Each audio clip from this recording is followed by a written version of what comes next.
to it best. It is being able to anticipate, be flexible, but understand at this rate of pace, what we've seen in the last 24 months, we've got to keep going. So that means we've got to get the proper training. We've got to continue to build our dealer body and get to a point where we understand that just because we were successful these last 24 months, we can't bank on it and say, oh, I can keep this going. No, you're going to have to continue training yourself and being prepared because, it's not a sprint, it's a marathon, right? And so we want to be mindful of that. We're going to continue with our afternoon sessions and making sure that we are giving you guys some great things to take home and things to chew on because, again, that is why we are here. And so we're going to continue moving forward. We've got another segment sponsored by one of our gold sponsors, IHS Markit. And since we talked about the future, let's talk about EV charging and how we can simplify it. And so to help me do that, I actually have Matt Teska, who's a founder and CEO of ChargeWay. Matt, are you there? He is. Come on up, Matt. There you are.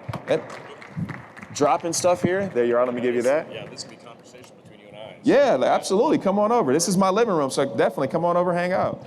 So, Matt, before we get started, tell everyone a little bit about yourself, your role, and what you're seeing when it comes to EV charging and how that's impacting right now. Yeah, Matt Teske, again, founder of ChargeWay, and really what we're seeing, and again, my background is working in automotive for the last 20 years, and really what we're talking about with the EV bubble, going from a bubble to the industry and going mainstream, is the fact that we're asking people to buy a new type of fuel. Yes. That's really what we're doing, because car shopping and car driving is really going to be the same for the most part when you're driving an ICE car or an electric car. Mm-hmm. And so through ChargeWay, we wanted to figure out how do we cut through all of the engineering jargon, the things that are making it difficult for people to understand how to use, trust, and enjoy an electric car. Mm-hmm. And so we wanted to simplify that. And so breaking all the engineering down into something simple like colors and numbers. Colors for plug types, numbers for power level, so you know exactly how to set the expectation for the customer at the showroom. Nice, that's awesome. And I think you're absolutely correct, because when we talk about EV, right, the first thing that comes up is that it seems to be this conception that it's a huge difference, right?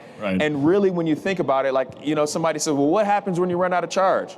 Well, what happens when you run out of gas? Exactly. It's the same, at one point, whatever your system is, you're going to have to manage it and get more of it. You know? No, and I think it really, to that point, is we hear the phrase range anxiety a lot. Absolutely. Right? And from our perspective in the research we've done, it's really about fuel anxiety. Yes. And so at the showroom, dealers need to be prepared to speak about the new fuel type. Mm-hmm. And for the last 100 years, we haven't had to explain gasoline. Yes. You just sell the car and they know how to use it. It's very Cro-Magnon. It's a fluid, right? You can see it, you can smell it, and there's huge signs saying where it is. And so for the last, again, 100 years, decades, people have that comfort of the other product waiting for them in the background. Right. And dealers have been able to leverage that. So now we're in a position where we have to explain not the car, but the fuel in a way that, is simplified so people know what they're getting themselves into so they can have confidence in owning the car.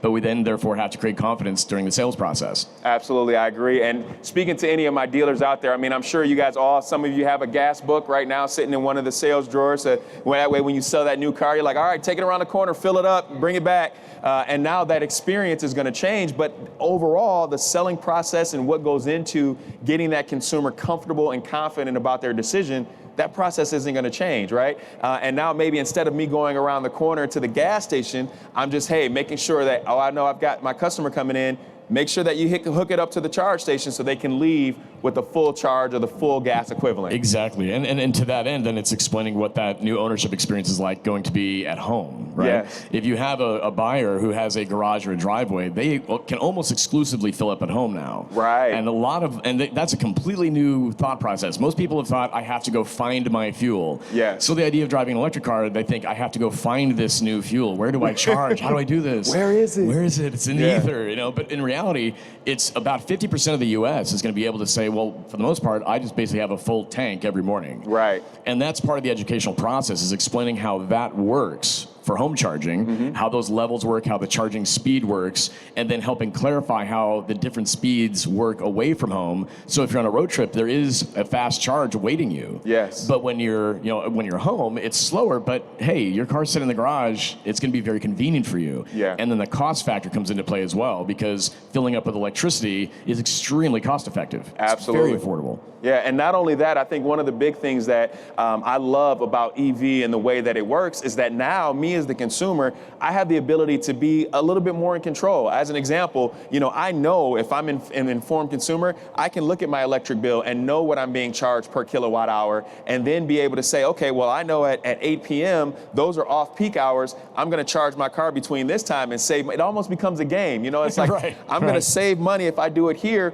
But not only that, a lot of the technology that we're seeing in place gives me the ability, to be able to do that right from my phone. I can go in and schedule my charge time. Yeah, and actually that's one of the things we've been focusing on with ChargeWays is how do we connect the utility to the dealership? Okay. Because in reality, what you're having is that's kind of the connection point for the driver. Is they have the ability to say, I'm going to fill up at home, as you said, but that utility being their new fuel provider is how do you help the dealership leverage that relationship and explain it effectively? Yes. And really making that connection point happen. And so really the dealers are the front line of what's happening to selling EV confidence. Absolutely. And the utilities are, again, also on the front line of providing that fuel confidence. Mm-hmm. And we really want to help marry that process in what we offer to dealerships through our services. You're absolutely so correct when you talk about the dealers being the front line, because if we think about it, in the experience that we have with the dealers, there's always a demo. There's a dealer demo, right? And a lot of times when that demo's up, it goes on the showroom floor, they polish it up. Oh, here's a special, here's the dealer demo, right? And what it says is that I, as the dealer, have driven this car for a few miles or however many miles, and now I'm so comfortable and confident in it, I'm going to sell it to you. So I think with that dealer confidence, it does start with more dealers being willing to have, the electric vehicles that are now the new dealer demo, because if they see, well, okay, well, you're driving it every day and you've driven it, 1,000 miles or 2,000 miles. What did you experience? What things did you, come into? And now that consumer confidence is built because my dealer is also a person that has the experience of knowledge of using the vehicle. Well, and credibility is all that, at that point, all that matters. You have to be able to speak, credibly and eloquently to how it works. Yeah. You're going to have to help someone walk through their customer, journey, whether that's research, purchase, and ownership, and you have to walk them through seeing themselves in those moments, but by being able to say, I've done this, I understand this, and also being able to explain in a way that actually is, simplified. Yeah. So, for example, we did a research study and asked people, when you go to the gas station, what kind of gas do you get? First word that comes to your mind, what would you call it? And over 70% of people said regular. Regular, right. Right. Why is this a question?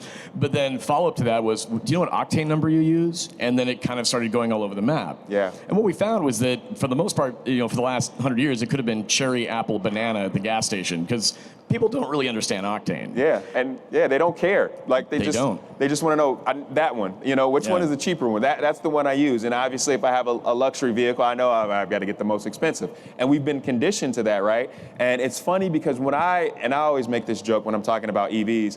I think back, we're talking about the last 100 years, right? And you think back, let's go 130 years. There was some guy on a horse somewhere going, I'm not getting one of those automobiles. I'm not doing that. My horse is fine. I feed it, I drive, and they were perfectly fine and content with their horse. And now we look at, there's not a lot of people riding horses as a daily commute, right?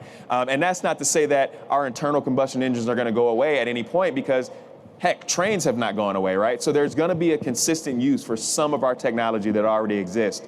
But I think on that other point to that is we have to be willing to embrace and understand that we are on this precipice where we're seeing our version, our time and period of history where this is the new technology, and it is going to be moving forward, whether we like it or comfortable with it, understand it or not. Well, and again, that's about building comfort. And again, people are scared of what they don't understand. And in this sense, people do enjoy cars. To me, that's always the fun part of the conversation about EVs. It is just a car. Right. We are talking about a new fuel type. And so even as you mentioned, like, what was my price per kilowatt hour that I spent at home, and how did I do it? Again, I've geeked out on all that myself. I've been driving electric cars for almost a decade. Right. And so I've understood all those details. But going through that experience myself is I quickly learned that through my background in automotive that there was a gap between the energy sector and the auto sector. Got it. And for dealerships to be really well versed in energy is going to be fundamental to EV sales success. Absolutely. And so that's what we kept looking at, thinking, can we actually educate people on kilowatt hours and kilowatts and amps and volts and weird plug names like J1772? Yeah. And when the competitive product is called regular, and that's how people think about it. Right. You have to meet people where they are. And so if fundamentally, then you have to simplify it down. So that's what our goal was to say, well, then we just need to help them know what they need to know. And what it boiled down to in our focus groups was they need to know, can I connect here? Yeah. And how long do I got to wait? That's it. That's If it. you can help me understand that, I can trust this new car because then I can trust that I understand the new fuel. Absolutely. And translating that quickly is going to be very important through that research process and then obviously the purchase experience. Absolutely. And so what are you seeing? Because of course, right now, what I see is a kind of a good mixture, right? And there's a lot of people that want to go EV, but obviously the supply is not there, and we're kind of getting to that point. And so how do we connect that gap between I want to go EV now, but I know that the supply is not there, and then when I get to that point of EV, I want to have a high enough understanding of what I'm getting, right? So how do we bridge that time gap between those two? Well, again, a lot of that is going to be people doing more and more research online, right? And we already know that's the case, where people are doing a lot of their homework. They're going to few dealerships in person, for the purchase, doing that research and then coming in. So I think for the information they're waiting to find out, if we give dealerships the right toolkits online and in showrooms, I think it's going to help a lot because you'll set the stage for people to have incredible information as they go through the sales funnel. And even though they're waiting, they will be given information that will make them more comfortable as that process happens. So there are people that are excited about getting EVs, but the wait list now, if you're talking about some of these models coming out, is 6 months, maybe longer. Yes, absolutely. But the fact that the people are willing to wait that long is already kind of setting the stage for where we are going, is they're willing to wait longer for that product they know they want. But a lot of these people have done their homework on their own. They've really researched it. And giving dealers the right tools and the right information to provide new information to a more mainstream audience, I think is going to help bridge that gap. We're going to have more people that are comfortable with the idea of saying, well, I don't, maybe those people that don't need a new car immediately, but they can say, I know I'm shopping for something new soon. We can set the stage for how they know that they can go into that process with a lot more confidence, a lot more comfort. And again, that boils down to how do we help people understand the difference between this new energy and how they can see how it fits in their life. Your previous conversation hit on a lot of those topics, really. Right. It's about creating the customer experience that is really fundamental to happiness. And having them walk away saying that was credible. It was something that I felt I wasn't being sold something, I was being provided something. Yeah. Whether they find that on their own at a dealer website or whether that's a conversation like this in the showroom, those pieces are going to help, I think, to your point, bridge that gap of the long wait. Yes. But again, more products are going to come to market sooner, and again, we'll get through the chip shortage and things of that nature. And I think we'll find that most people that are hearing more about this will want to and be eager about finding new information. So long as they just have those tools at the ready, and it's not sending someone down a rabbit hole of needing to have a PhD in mechanical or electrical engineering about how to operate a car. Yes. I think those dealers will be successful. So let me ask you, because you brought up a ton of great points, right? And one of the things that we talked about is that term, range anxiety, right? And so as a dealer, I need to have something in my toolbox to combat that, right? Because it's easy to say, well, I need my car to go 300 miles. And in reality, there's not a whole lot of us that drive 300 miles in a day, right? Let's just be realistic. It does exist, but even if I'm a road warrior on sales, on the road, 300 miles is pretty extensive. So what would you say from your aspect, if I'm a dealer, and we talked about building that toolbox, what's something that I need to have in my toolbox to help combat range anxiety? Because that is probably one of the most prominent things that a lot of our dealers are facing. Well, that's one of the things we focused on from our side at ChargeWay was how do you visualize an invisible product? Yes. Even here as we sit, I always tell people, you see light, you see fuel. Yeah. And so how do you help translate that? And if you're driving down the highway, if you're that 300-mile road warrior, you will see a sign with a big yellow shell on top. Right. Or an orange ball with a 76. And we had people say that to us in focus groups saying, I can visualize gas. Yeah. I get it. I'm not seeing it the same way. So to that toolkit, one of the things we focused on at ChargeWay was building out a visualization around that charging. Okay. And so instead of having a map with just pins on it saying charging here, good luck, we hope you figure it out. Right. We wanted to tailor it to what you decided to choose. So through our platform, it's based on the vehicle you select. Because plug type and power level, that is what's going to dictate your ownership experience with that car. Right. And so through that visualization, we offer solutions through our software where you can have that as a visualization in the showroom. Okay. We have a kiosk, we have a web platform, and it's all identical to the mobile app a driver can download. Nice. And I think that's the most important point is consistency through the customer journey. Yeah. Is if they have to bounce around to different ideas about how they understand charging, what they need to read about, whether it's not enough information at a dealer site or too much information at a utility site, that can take someone out of that sales funnel.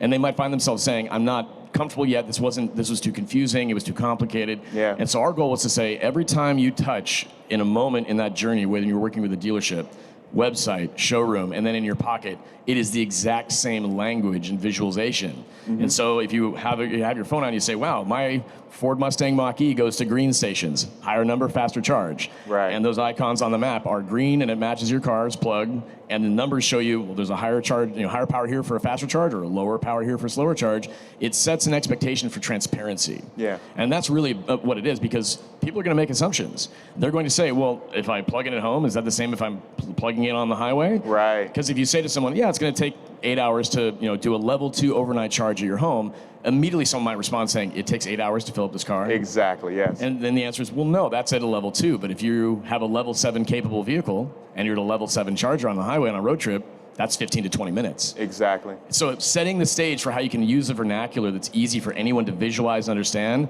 was really our goal. Okay. And so to that point about range anxiety, as you're asking, is our system not only shows where that works for the car they've selected, we have a charge time estimator built into the system so they can actually see how that charge time works at different power levels, but then a trip planner that's built in. All that is at the fingertips of either the user on the website for the dealership or in the showroom through our platform on our kiosk. That's great. And I think that is going to be a big help, because one of the things that you mentioned is that time aspect, right? And I think when we talk about, because we equate where, oh, well, it's only going to take me so long to fill up my car and all that, but we still don't anticipate when I do pull up to that gas station, if I am at a rest stop or rest station, maybe there's 50 other people that said, hey, I want to stop here too. Right. And now I'm still waiting. Me and my wife, we actually were driving by Costco, and Costco had a sale on gas. And so there was a long, and we're going, what is it that cheap, Right. And so you have people that will wait an hour or 2 hours in gas if they perceive that they're getting a great deal. No, that's a great point. Actually, I had a conversation with some folks on social media about this recently, was why are people doing that? And I said, because there's a reward. Yes. And they remember that it's something special. That's why they're willing to spend that extra time to save $5, whatever it might end up being. Yeah. And so if you can start helping people understand the value that they will then save for also doing that potentially at home to fill up with electricity, that's a huge talking point that a dealership can leverage to explain the value of their car that is electrified. That's awesome. And these are things that, again, a lot of questions that come up regularly are from those who have done the research, whether that's a dealer or a consumer.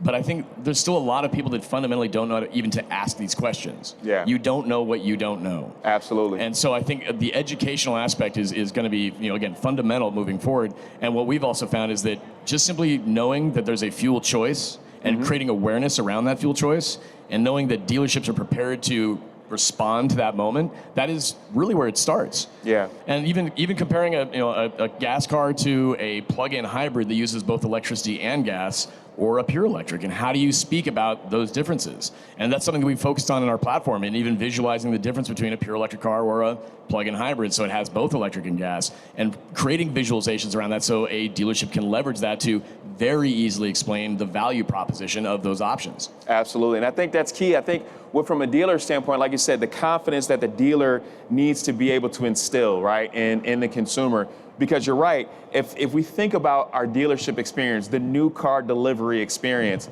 it used to be where you're coming in to pick up your vehicle. I'm going to sit down with you. I'm going to pull out that owner's manual. Here's your owner's manual. Right. Here's the quick reference guide. Here's all the things you need to know. But now if I can translate that to say, okay, you're purchasing an EV vehicle, like we kind of mentioned the Mustang Mach-E. Here's your Mustang Mach-E. Here's your green charging stations. Oh, look at this. There's actually one. You live in this neighborhood. Oh, well, wow. There's this X amount surrounding your neighborhood. But also, oh, you told me you work over here. Well, look how many are close to your work. And creating that experience for the consumer, where now as a dealer, if I have that resource and that tool, not only can I then relay that information out, but I can build that confidence. Let me ask you this, because we talked about some of the features and functions of the app. One of the things that I like is that in a lot of cases with the electronic charging stations, it will tell me on certain apps if it's currently in use, right? I don't have that luxury when I go to the gas station, right? Especially given the climate that we have now. We use these different gas apps to say, oh, well, gas is cheaper over here, so I'm going to go to that side of town. But that doesn't tell me how many people are going to be there when I get there, right? With the app, can a user be able to see that to say, oh, well, not only do they have 4 stations, but out of the 4, only one of those is in use right now? Yeah, so real-time status is something that we're working on integrating. And because some of the networks have that, some of them don't. Okay. And so you have to basically, it's kind of like herding cats in that sense. You have to work with the different data points you have from different networks. Yes. And so there's over 60,000 charging stations in North America today that most people don't see. But some of that information is not readily available from some networks. So what we've done in our system, as we're able to add in more real-time data from certain networks, other data points are going to need to have transparency around what is the option here. And so if we don't have real-time status, for example, a non-network location that doesn't have a software backend or a customer service support line, we will actually list that way in the system and say you need to call this location to confirm it's available. Nice. Or if it's a network location, we can say you need to have an account here. Mm-hmm. Or if you can swipe a credit card, we'll tell you. Or if it's plug-in charge, which is a new technology coming that is on the Porsche Taycan and the Mustang Mach-E for certain networks, it will list that this is simply plug-in charge. Nice. And so there's a lot of different details you'll need to know as a driver about that. Real-time status is something that obviously we're integrating on our side with the networks that we can. Yes. But otherwise, you still need to have transparency around the ones where you don't have that information. Right. Because it's not a one-size-fits-all in that sense, whether we're talking plug, power, or how to activate. Yeah, and I think that's the points that you mentioned are key, because it is all coming back to being able to understand, because taking on an EV vehicle, if all I've owned in my life was internal combustion or even hybrid, it is a different experience. But the more that as my dealer instills in me and gives me that experience, it's no different really than owning your first car, right? When you own your first car, there was a lot of things that you thought you knew that you didn't necessarily know, right? You're like, oh yeah, I got this, I'm good, no problem. But then you start knowing about, well, maintenance, service, where's my oil dipstick at, or how do I change it? Well, I don't know how to do this. And so I think with our, electrified vehicles, there is gonna be that learning curve for consumers, but in order to help buffer that learning curves, it will be applications such as yours or that dealer education piece, and the combination, like you said, of the two to be able to help bridge that gap. We're really at the jumping off point right now. I mean, electric cars have been around for 100 years. They just lost 100 years ago because, frankly, gasoline was an easier fuel. Yes. It was more effective. But EVs have graduated because of technology into having batteries that have high efficiency, high range, and now you have the ability to then fill them back up in a way that is truly fast. Yeah. And so we're at that point now where we're just coming out of the dark. Yes. And we're helping a lot of people that have been, especially in the auto industry, that have been doing things a certain way for a long time. We're just elevating their expertise. That's really what it's about. And at the same time, bringing consumers into a conversation where they understand energy in a way that they've really never talked about before. Yeah. None of us have really talked about before. That's so true. Yeah, so again, every time I see the light, we were at an event last night, we had this beautiful view of Las Vegas. Yeah. And I was talking to somebody, he said, so what do you guys do? And I said, well, we make electric fuel easy. And he said, oh, electric fuel, what do you mean by that? And I showed him, I said, see all that light out there? Yeah. That's where electric fuel awaits. And he said, that is interesting, I've never thought of it that way, but where you see light, there is electric fuel that awaits. Exactly, yeah, and that's so true. It's making the intangible tangible. Yes, and I think that's a great point in the position. And so with your focus groups that you've talked on, maybe let's speak to some of the things that you've seen, because you've done both focus groups on the consumer level and on the dealer level, right? Did you find that consumers and dealers share similar concerns? Oh yeah. In fact, one of the first questions we were talking to a dealership about, and I said, so what is the hardest part about selling this car? And it was an electric car, and he walked over and flipped open the charge port and he goes, that. Right. He said, I can speak to everything else about the benefits of this car, the features, the options, the Bluetooth, you name it, all those things. But I cannot explain that for the life of me. And then talking to a consumer group, we'd ask, well, what is your concern and question about an electric car? And they would say, well, I don't know how to make it work. And then the question being, so are you referring to it being a car? And they would say, well, I guess no, I'm referring to how I fill it up and make it go. Right. And so we found that they were speaking about the same problems, but differently. Yes. And so I think over time what we realized was if you can get it to a place where the dealerships feel they have a quick response to what are going to be these standard questions of how far, how long does it take to fill it up, how far can it go, how much does it cost, they can turn around and get back to selling a car in a way that they understand is, this is the fun part. Yeah. What color car do you want? What trim level do you want?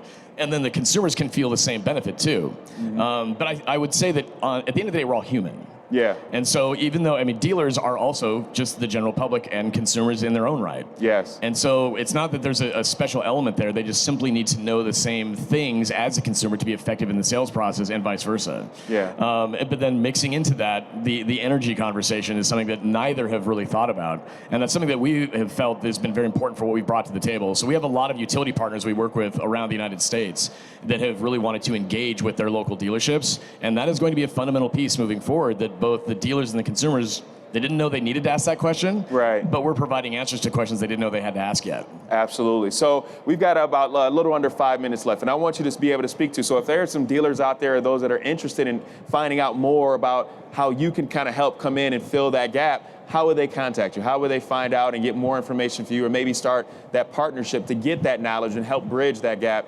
between their understanding and the consumer understanding? Yeah, so it's easy to find us. We're Chargeway. The website is chargeway.net.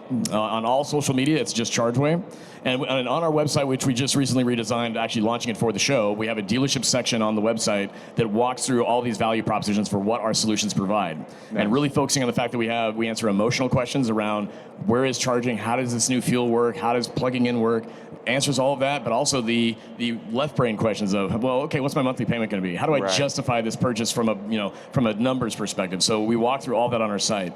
So really, I mean, our goal is to give dealers a one-stop shop to understand what we provide and offer, and then a quick way to contact us for how we can then upgrade their abilities to do a better job from what they may have done so far on EV sales, whether they've been doing a great job today or whether they're just new to it. We want to elevate all those opportunities. That's great. That's phenomenal. And I think we're going to experience that where, that is going to be needed, because no matter what, if I'm a dealer and I have maybe a rudimentary knowledge of it and understanding of it, as my demand, grows, I'm still going to need to be able to be fluid in not only my understanding, but the rest of my dealer body's understanding as well. Because if I understand it, but the person selling it doesn't understand it, or the sales manager doesn't understand it, or service doesn't understand it, what good does it do? No, and it's going to be a connection point. And even in your previous conversation, there was, you were talking about how service and sales are not going to be separated and siloed as much anymore. Yeah. There's going to be a lot of crossover conversation there. The expertise of how to explain these products and sell them will cross over in how to explain it even from a service perspective too.